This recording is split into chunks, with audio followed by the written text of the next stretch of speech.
Hello students, welcome to my SM Study YouTube channel. আজি মই class 9 general সায়েন্সৰ chapter number 13 আমি অসুস্থ হও কিয় why do we fall ill আমি কিয় অসুস্থ হও এই চ্যাপ্টারতে থকা সকলোবোৰ MCQ কোশ্চেন প্ৰশ্নাৱলী কোশ্চেন আৰু অনুশীলনী কোশ্চেনবোৰ মই আলোচনা কৰি দিম কোনোবাই যদি চ্যানেলটোত প্ৰথমবাৰৰ বাবে হয় তেনেহলে চ্যানেলটো সাবস্ক্ৰাইব কৰিব লাইক কৰিব আৰু কমেন্ট কৰিবলৈ নাপাহৰিব আমি অসুস্থ হও কিয় এই চ্যাপ্টাৰতে থকা সকলোবোৰ MCQ কোশ্চেন অতিৰিক্ত কোশ্চেন আৰু অনুশীলনী কোশ্চেন আমি আজি আলোচনা কৰিম তো আহক স্টার্ট করা আহা আজি প্রথম কোশ্চেন দিয়ে আছে তলর কোনটো কারণত তুমি বেমারত পড়ব ইয়াত চারিটা অপশন দিয়ে আছে অপশন নাম্বার ক দিয়ে আছে তুমি যেতিয়া পরীক্ষার কারণে বেশিকৈ অধ্যয়ন কৰা অপশন নাম্বাৰ খ দিয়ে আছে যেতিয়া তুমি বাস বা ৰেলেৰে দুদিন একেৰাহে যাত্ৰা কৰা আৰু অপশন নাম্বাৰ সি দিয়ে আছে যেতিয়া তোমাৰ সহপাঠী বন্ধু সৰু আই ৰোগত আক্ৰান্ত হয় ইয়াৰ ভিতৰত শুদ্ধ উত্তৰ আছে অপশন নাম্বাৰ সি যেতিয়া তোমাৰ সহপাঠী বন্ধু সৰু আই ৰোগত আক্ৰান্ত হয় এটো হৈছে ইয়াৰ শুদ্ধ উত্তৰ কোশ্চেন নাম্বাৰ 2 দিয়ে আছে শৰীৰত কি বেমাৰ ৰোগ ব্ল্যাক ব্ল্যাক হয় ইয়াত তিনিটা অপশন দিয়া আছে ABC ইয়াৰ ভিতৰত শুদ্ধ উত্তৰ আছে অপশন নম্বৰ সি একিউট আৰু ক্ৰনিক কোশ্চেন নম্বৰ 3 দিয়া আছে জীৱৰ দেহ কি কলাৰ সমষ্টি অপশন নম্বৰ A দিয়া আছে অসংখ্য অপশন নম্বৰ B দিয়া আছে অংগতন্ত্ৰ আৰু অপশন নম্বৰ C দিয়া আছে ইয়াৰ এটাও নহয় ইয়াৰ ভিতৰত শুদ্ধ উত্তৰ আছে অপশন নম্বৰ A অসংখ্য কোশ্চেন নম্বৰ 4 দিয়া আছে ৰোগ সৃষ্টি কৰা জীৱনসমূহৰ ওপৰত নিৰ্ভৰ কৰি কি ব্যৱস্থা কৰা হয় অপশন নম্বৰ A দিয়া আছে নিৰ্বাচন অপশন নম্বৰ B দিয়া আছে চিকিৎসালয় আৰু অপশন নম্বৰ C দিয়া আছে জনস্বাস্থ্য ইয়াৰ ভিতৰত শুদ্ধ উত্তৰ আছে অপশন নম্বৰ বি চিকিৎসালয় ইয়াত স্পেলিংটো ভুল আছে শুদ্ধ কৈ ল'ব কোশ্চেন নম্বৰ 5 দিয়া আছে ৰোগৰ সৰ্বব্যাপীৰ ওপৰত নিৰ্ভৰ কৰি কি ৰোগত শ্ৰেণী বিভাজন কৰা হয় অপশন নম্বৰ A দিয়া আছে ডেংগু আৰু জ্বৰ অপশন নম্বৰ B দিয়া আছে ডিফথেৰিয়া আৰু সৰু আই অপশন নম্বৰ C দিয়া আছে একুইট আৰু ক্ৰনিক ইয়াৰ ভিতৰত শুদ্ধ উত্তৰ আছে অপশন নম্বৰ C একুইট আৰু ক্ৰনিক কোশ্চেন নম্বৰ 6 দিয়া আছে ৰোগৰ নিৰ্মূলকৰণতকৈ কি বেছি প্ৰয়োজন অপশন নম্বৰ A দিয়া আছে নিৰ্বাচন অপশন নম্বৰ B দিয়া আছে সভা আৰু অপশন নম্বৰ সি দিয়া আছে চিকিৎসালয় ইয়াৰ ভিতৰত শুদ্ধ উত্তৰ আছে অপশন নম্বৰ এ নিৰ্বাচন কোশ্চেন নম্বৰ 7 দিয়া আছে কেতিয়াবা ৰোগক কি হিচাপে ভাগ কৰা হয় অপশন নম্বৰ এ দিয়া আছে অসংখ্য আৰু সংখ্যা অপশন নম্বৰ বি দিয়া আছে সংক্ৰামক আৰু অসংক্ৰামক আৰু অপশন নম্বৰ সি দিয়া আছে ইয়াৰ ভিতৰত এটা নহয় ইয়াত শুদ্ধ উত্তৰ আছে অপশন নম্বৰ বি সংক্ৰামক আৰু অসংক্ৰামক কোশ্চেন নম্বৰ 8 দিয়া আছে সংক্ৰামক ৰোগসমূহ কিহৰ দ্বাৰা নিৰ্মূল কৰিব পাৰি অপশন নম্বৰ এ দিয়া আছে পলিঅ দ্বাৰা অপশন নম্বৰ বি দিয়া আছে চিটাকৰণৰ দ্বাৰা আৰু অপশন নম্বৰ সি দিয়া আছে বেজিৰ দ্বাৰা ইয়াত শুদ্ধ উত্তৰ আছে অপশন নম্বৰ বি চিটাকৰণৰ দ্বাৰা কোশ্চেন নম্বৰ 9 দিয়া আছে বলিয়া কুকুৰ নাইবা আন প্ৰাণীয়ে কামুৰিলে কি ভাইৰাছ বিয়পে অপশন নম্বৰ এ দিয়া আছে acute virus option number B দিয়া আছে ক্ৰনিক ভাইৰাছ আৰু অপশন নম্বৰ সি দিয়া আছে ৰেবিছ ভাইৰাছ ইয়াৰ শুদ্ধ উত্তৰ আছে option number C rabies virus question number 10 দিয়া আছে সংক্ৰামক অভিজ্ঞতাবোৰ জনস্বাস্থ্য বিধিৰ দ্বাৰা নাইকিয়া কৰি কি ৰোগ নিবাৰণ কৰিব পাৰি অপশন নম্বৰ এ দিয়া আছে সংক্ৰামক ৰোগ অপশন নম্বৰ বি দিয়া আছে অসংক্ৰামক ৰোগ আৰু অপশন নম্বৰ সি দিয়া আছে এটাও নহয় ইয়াত শুদ্ধ উত্তৰ আছে অপশন নম্বৰ এ সংক্ৰামক ৰোগ কোশ্চেন নম্বৰ 11 দিয়া আছে কিছুমান হেপাটাইটিছ ভাইৰাছে পানীৰ দ্বাৰা কি ৰোগ সৃষ্টি কৰে অপশন নম্বৰ এ দিয়া আছে ৰেবিছ ৰোগ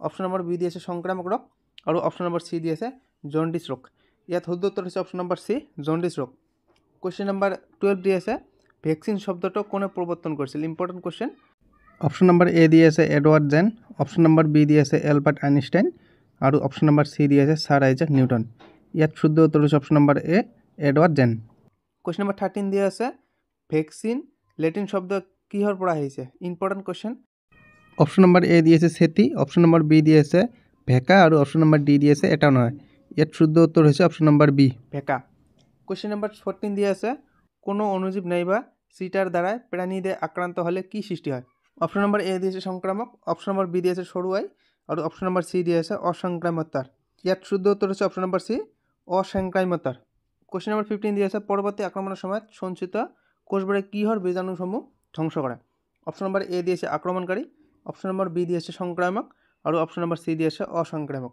ইয়াত শুদ্ধ উত্তৰ আছে অপশন নম্বৰ এ আক্ৰমণকাৰী কোশ্চেন নম্বৰ 16 দিয়া আছে কোনো এজন ব্যক্তিয়ে তেওঁৰ জীৱনকালত কি লাভ কৰে অপশন নম্বৰ এ দিয়া আছে সংক্ৰামতা অপশন নম্বৰ বি দিয়া আছে অসংক্ৰামতা আৰু অপশন নম্বৰ সি দিয়া আছে টিটেনাছ ইয়াত শুদ্ধ উত্তৰ আছে option number B question number 17 দিয়া আছে সংক্ৰামক ৰোগ নিবাৰণৰ ক্ষেত্ৰত কেই প্ৰকাৰ সীমাবদ্ধতা আছে ইয়াত অপশন নম্বৰ এ বি সি দিয়া আছে এক প্ৰকাৰ দুই প্ৰকাৰ আৰু তিনি প্ৰকাৰ ইয়াত শুদ্ধ উত্তৰ আছে অপশন নম্বৰ সি তিনি প্ৰকাৰৰ কোশ্চেন নম্বৰ 18 দিয়া আছে কি জাতীয় দিনবোৰে দ্ৰুত গতিত বংশবৃদ্ধি কৰে অপশন নম্বৰ এ দিয়া আছে ভাইৰাছ অপশন নম্বৰ বি দিয়া আছে বেক্টেৰিয়া অপশন নম্বৰ সি দিয়া আছে ভেঁকুৰ আৰু অপশন নম্বৰ ডি দিয়া আছে ওপৰৰ আটাইকেইটা ইয়াত শুদ্ধ উত্তৰ আছে ওপৰৰ তিনিওটাই শুদ্ধ ইয়াত শুদ্ধ উত্তৰ আছে অপশন নম্বৰ ডি ওপৰৰ তিনিওটাই শুদ্ধ কোশ্চেন নম্বৰ 19 দিয়া আছে ৰবিন কোশ্চেন নম্বৰ 19 দিয়া আছে ৰবিন ওৱাৰানৰ জন্ম কিমান চনত হৈছিল অপশন নম্বৰ এ দিয়া আছে 1935 অপশ্যন নম্বৰ বি দি আছে 1936 আৰু অপশ্যন নম্বৰ চি দি আছে 1937। ইয়াত শুদ্ধ উত্তৰ হৈছে অপশ্যন নম্বৰ চি 1937 চনত।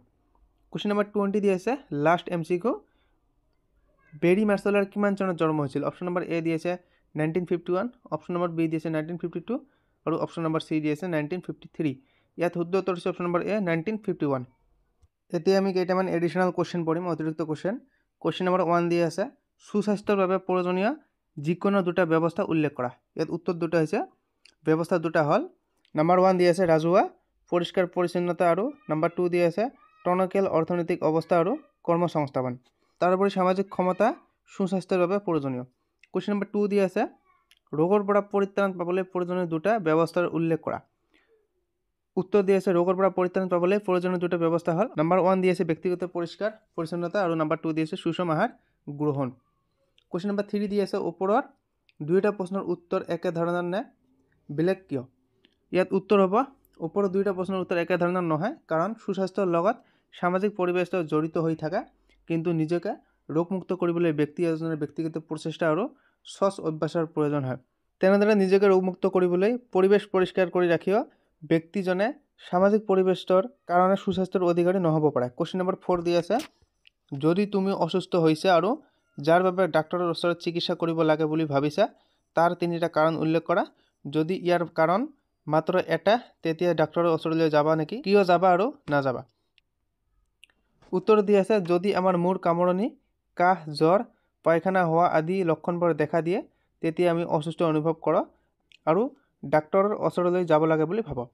যদি মাত্ৰ এটা লক্ষণ দেখা দিয়ে আমি সাধাৰণতে ডাক্তৰৰ ওচৰত নাযাওঁ, কাৰণ ই আমাৰ শৰীৰত বেছি প্ৰভাৱ নেপেলায়। কিন্তু এনে লক্ষণ যদি দীৰ্ঘদিন ধৰি দেখা যায় বা দেখা দিয়ে তেতিয়া আমি ডক্তৰৰ ওচৰত যাব লাগে, কাৰণ ডাক্তৰে লক্ষণৰ ওপৰত ভিত্তি কৰি বা লেবৰেটৰীত পৰীক্ষা কৰি ৰোগ চিনাক্ত কৰায়, লগতে উপযুক্ত চিকিৎসা কৰে। কুৱেশ্যন নম্বৰ 5 দি আছে তলৰ কোনটো ৰোগৰ কাৰণে স্বাস্থ্যত প্ৰভাৱ পৰিব পাৰে, যদি পাৰে কিয়? নম্বৰ 1 দি আছে যদি তুমি জণ্ডিছত ভোগা, নম্বৰ 2 দি আছে যদি তোমাৰ অকণি হয় আৰু নম্বৰ 3 আছে যদি তোমাৰ শালমইনা হয়।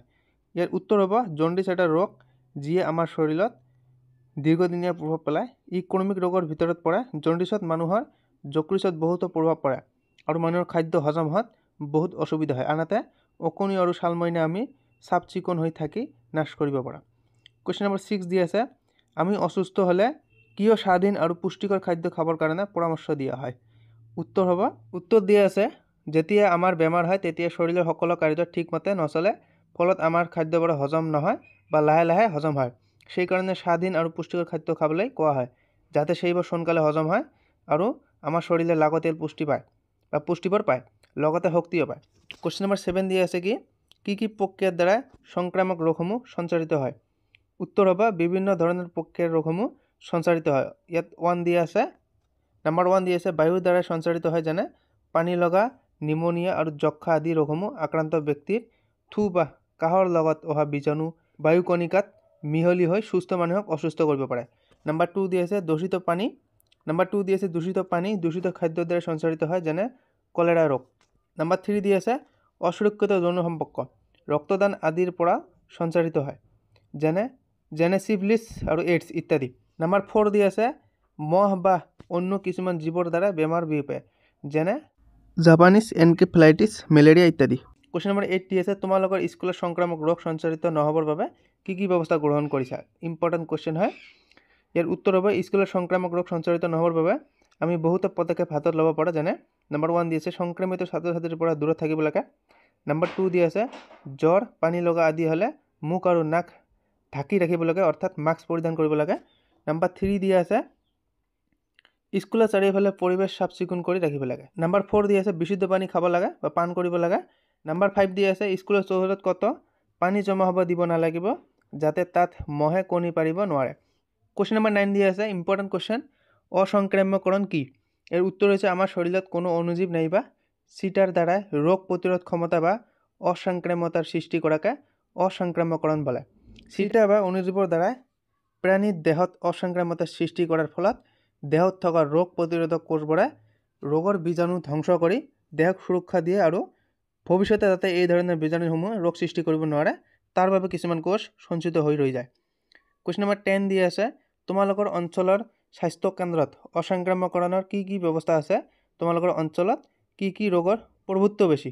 ইয়াৰ উত্তৰ হৈছে আমাৰ অঞ্চলৰ স্বাস্থ্য কেন্দ্ৰত থকা অসংক্ৰামকৰণৰ ব্যৱস্থাবোৰ হ'ল বিভিন্ন প্ৰকাৰৰ ৰোগ যেনে টিটেনাছ, ডিপথেৰিয়া, হপিং কাহ, সৰু আই, পলিঅ' আদি প্ৰতিৰোধৰ ছিটা পোৱা যায়। তাৰোপৰি হেপাটাইটিছ এ ভাইৰাছৰ দ্বাৰা প্ৰতিৰোধী ছিটাকৰণৰ ব্যৱস্থা আছে। কিন্তু বৰ্তমান সময়ৰ স্থিতি চাই এতিয়া কোভিড-19 মানে কৰোনা মহামাৰীৰ ছিটাকৰণৰ ব্যৱস্থা কৰা হৈছে। বৰ্তমান সময়তো সকলো অঞ্চলত কৰোনা মানে কোভিড-19 মহামাৰীৰ প্ৰভুত্ব বেছি। এতিয়া আমি অনুশীলনী কোৱেশ্যন কেইটা পঢ়িম। নাম্বাৰ 1 কোৱেশ্যন দি আছে, যোৱা এবছৰ ধৰি কিমানবাৰ তুমি অসুস্থ হৈছা, সেই বেমাৰবোৰ কি আছিল? ইয়াত এ নাম্বাৰ দি আছে, বেমাৰত অসুস্থ হওঁতে ইয়াৰ পৰা পৰিহাৰ পাবলৈ তোমাৰ অভ্যাসৰ কি পৰিৱৰ্তন হৈছিল? আৰু বি দিয়া আছে, বেমাৰৰ পৰিহাৰৰ কাৰণে তোমাৰ পাৰিপাৰ্শ্বিকতাৰ কি সলনি হোৱাটো বিচাৰে? ইয়াত উত্তৰ দি আছে, ওপৰৰ প্ৰশ্নটোৰ উত্তৰ সকলোৰে বাবে বেলেগ বেলেগ হ'ব পাৰে বা বেলেগ বেলেগ হ'ব। সাধাৰণতে হোৱা বেমাৰবোৰ পানী লগা জ্বৰ, কাহ, পেটৰ অসুখ ইত্যাদি। নাম্বাৰ এ দি আছে, সদায় বিশুদ্ধ পানী খোৱা, যিকোনো আহাৰ গ্ৰহণ কৰাৰ আগত আৰু পিছত ভালকৈ হাত ধোৱা, চৌপাশৰ পৰিৱেশ সদায় পৰিষ্কাৰ কৰি ৰখা, পুষ্টিকৰ খাদ্য খোৱা। আৰু নাম্বাৰ বি দি আছে, সদায় পৰিৱেশ পৰিষ্কাৰ পৰিচ্ছন্ন হৈ থকাটো বিচৰা, লগতে সমাজৰ মানুহে যাতে বিশুদ্ধ পানী আৰু খাদ্য খাব পাৰে তাৰ সুস্বাস্থ্য ব্যৱস্থা বিচৰা। নাম্বাৰ 2 কোৱেশ্যন দি আছে, এজন চিকিৎসক, নাৰ্ছ আৰু স্বাস্থ্যকৰ্মীয়ে আন মানুহৰ তুলনাত অসুস্থ মানুহৰ লগত বেছি মিলামিছা কৰি থাকে, নিজকে তেওঁ কেনেকৈ ৰোগৰ পৰা পৰিহাৰ পাইছে? ইয়াৰ উত্তৰ হৈছে, ইম্পৰ্টেণ্ট কুৱেশ্যন হয়, এজন চিকিৎসক বা নাৰ্ছ বা স্বাস্থ্যকৰ্মীয়ে স্বাস্থ্য সম্পৰ্কীয় যিখিনি সাৱধানতা সেইখিনি অৱলম্বন কৰাৰ বাবে অসুস্থ ব্যক্তিৰ লগত মিলামিছা কৰিলেও ৰোগৰ পৰা হাত সাৰিব পাৰে, যেনে নিৰ্দিষ্ট পোচাকত হাত মোচা, মুখা আদি ব্যৱহাৰ কৰি সংক্ৰামক অনুজীৱৰ পৰা ৰক্ষা কৰে। কুৱেশ্যন নম্বৰ 3 দি আছে, তোমাৰ অঞ্চলত সঘনাই হোৱা ৰোগসমূহৰ ওপৰত জৰীপ চলোৱা, ৰোগসমূহ নিবাৰণৰ কাৰণে কৰ্তৃপক্ষলৈ 3টা পৰামৰ্শ আগবঢ়োৱা। ইয়াৰ উত্তৰ হৈছে, সাধাৰণতে সঘনাই হোৱা ৰোগবোৰ হ'ল ডায়েৰিয়া, মেলেৰিয়া, জণ্ডিছ আৰু ভাইৰেল জ্বৰ। নিবাৰণৰ ব্যৱস্থা হৈছে চৌপাশৰ পৰিৱেশ চাফ চিকুণ কৰি ৰখা। নাম্বাৰ 2 দি আছে, বিশুদ্ধ পানী খোৱাৰ ব্যৱস্থা কৰা। নাম্বাৰ 3 দি আছে, অঞ্চলৰ নলা নৰ্দমাবোৰ বা পানী জমা হোৱা ঠাইবোৰ পৰিষ্কাৰ কৰি ৰখা যাতে মহে কণী পাৰিব নোৱাৰে। কুৱেশ্যন নম্বৰ 4 দি আছে, এটা শিশুৱে তাৰ পৰিচৰ্যাক অসুস্থতাৰ বিষয়ে একো ক'ব নোৱাৰে, এনে ক্ষেত্ৰত তুমি কি সহায় কৰিবা যে? নাম্বাৰ এ দি আছে, শিশুটো অসুস্থ হৈছে। নাম্বাৰ বি দি আছে, কি কাৰণে অসুস্থ হৈছে? ইয়াৰ উত্তৰ হৈছে এ নাম্বাৰ উত্তৰ এ দি আছে, শিশুটোৱে কৰা আচৰণ চাই ক'ব পৰা যাব পাৰে শিশুটো অসুস্থ, যেনে ভালকৈ খোৱা লোৱা নকৰা, গাটো গৰম হোৱা, বমি হোৱা, কান্দি থকা ইত্যাদি। আৰু বি দি আছে, শিশু এটা অসুস্থতাৰ কাৰণ বিভিন্ন হ'ব পাৰে, তাৰ ভিতৰত অসুস্থতাৰ কাৰণ জ্বৰ, ডায়েৰিয়া, পানী লগা ইত্যাদি। আৰু কুৱেশ্যন নম্বৰ 5 দি আছে, তলৰ কোনটো কাৰণত এজন ব্যক্তিয়ে বেছিকৈ বেমাৰত পৰিব পাৰে? অপশ্যন নম্বৰ এ দি আছে, যেতিয়া ব্যক্তিজন মেলেৰিয়া ৰোগৰ দ্বাৰা আৰোগ্য হৈছে। অপশ্যন নম্বৰ বি দি আছে, যেতিয়া ব্যক্তিজন মেলেৰিয়া ৰোগৰ পৰা আৰোগ্য হৈ মাজু আই চিকেন পক্সত ভগা ৰোগীৰ পৰিচৰ্যা কৰে। আৰু অপশ্যন নম্বৰ চি দি আছে, মেলেৰিয়া ৰোগত আক্ৰান্ত ব্যক্তিয়ে আৰোগ্য হোৱাৰ পাছত 4 দিনৰ বাবে লঘনে থকা অৱস্থাত মাজু আইত আক্ৰান্ত ৰোগীক পৰিচৰ্যা কৰে। ইয়াত শুদ্ধ উত্তৰ অপশ্যন নম্বৰ চি, মেলেৰিয়া ৰোগত আক্ৰান্ত ব্যক্তিয়ে আৰোগ্য হোৱাৰ পিছত 4 দিনৰ বাবে লঘনে থকা অৱস্থাত মাজু আইত আক্ৰান্ত ৰোগীক পৰিচৰ্যা কৰে। কুৱেশ্যন নম্বৰ 6 দি আছে, তলৰ কোনটো কাৰণত তুমি বেমাৰত পৰিব পাৰা? এ বি চি 3টা অপশ্যন দি আছে। অপশ্যন নম্বৰ এ দিছে, যেতিয়া তুমি পৰীক্ষাৰ কাৰণে বেছিকৈ অধ্যয়ন কৰা। অপশ্যন নম্বৰ বি, যেতিয়া তুমি বাছ বা ৰেলেৰে 2 দিন একেৰাহে যাত্ৰা কৰা। আৰু অপশ্যন নম্বৰ চি দি আছে, যেতিয়া তোমাৰ সহপাঠী বন্ধু সৰু আইত ৰোগত আক্ৰান্ত হয়। কিয়?